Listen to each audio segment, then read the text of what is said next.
So, I didn't grow up in a religious household, nor would I say that I am a religious person, but my parents always had this rule that we could believe in anything we wanted, and so long as it was positive and respectful, they would support it. Whether it was an organized religion or our own theories, so long as our beliefs about spirituality, the world, humanity, and so forth were always from a place of kindness, unprejudice, and never looked down on others, then we could believe whatever we wanted. It was this openness that I feel left the door open for curiosity and healthy questioning that then led to a sort of mystification of the world.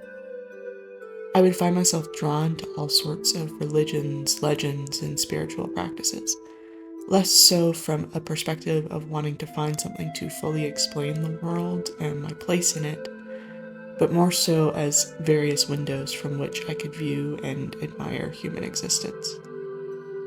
I don't doubt that this ultimately had a major effect on me, probably in more ways than I realize, on how I view the world, and as a result has affected my passions, my hobbies, and my art. One thing I found is nearly constant in religion, in art, etc., is the concept of ethical balance, of good and bad, the evil versus the righteous. My brother and I sort of fell into a conversation, as we tend to do, not long ago about the premise of good versus evil and where and how it exists in the world. You know, just normal, casual conversations that you have with your siblings. But one of the topics that came up was the idea of people being fundamentally good or bad. And he brought up this concept of the root of good being selflessness. I can't recall the theory he was referencing, but the gist was that for someone to be truly good, they would need to go through life completely selflessly in every choice they make.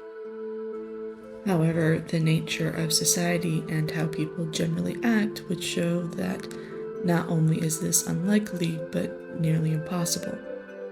To act completely selflessly all the time without completely disregarding one's own needs. So, does that mean it's impossible to be a good person, or even that human beings are fundamentally bad? Honestly, I don't know. But let's assume by this logic that yes, people are not fundamentally good, nor is society set up in a way for people to naturally move towards good. And yet, goodness persists. There is evil, pain, fear, tragedy, and so much more that is negative about the world. That is an undeniable and unignorable truth. And yet, there is still good. There is joy, love, respect, peace, and hope. So maybe people aren't all good, or even fundamentally good, but they still try.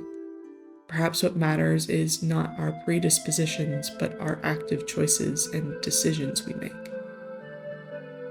One of my all-time favorite shows is The Good Place, and I feel like that show, while being fun and lighthearted despite being a show about death and the afterlife, they do a really good job of putting forward this idea that nobody is perfect. In fact, it's impossible to be perfect, and that good and evil is not a matter of first thoughts or decisions, but that our time on this planet is significantly more nuanced. The idea that goodness is a learned attribute, and that the desire to grow and learn and be a better person every day, even just one small step better than the day before, is a much better metric for goodness than simply attributing an arbitrary label of good and evil to something. This entry got a lot heavier than I think I intended, but I also think that conversations like this are important, not only for understanding the world around us, but more so for understanding ourselves. Plus, as an artist, so much of what I do is trying to make sense of the unknown, or at the very least, finding the beauty in it.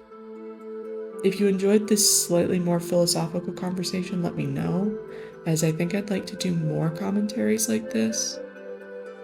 This is all I've got for now, but I hope to see you next time.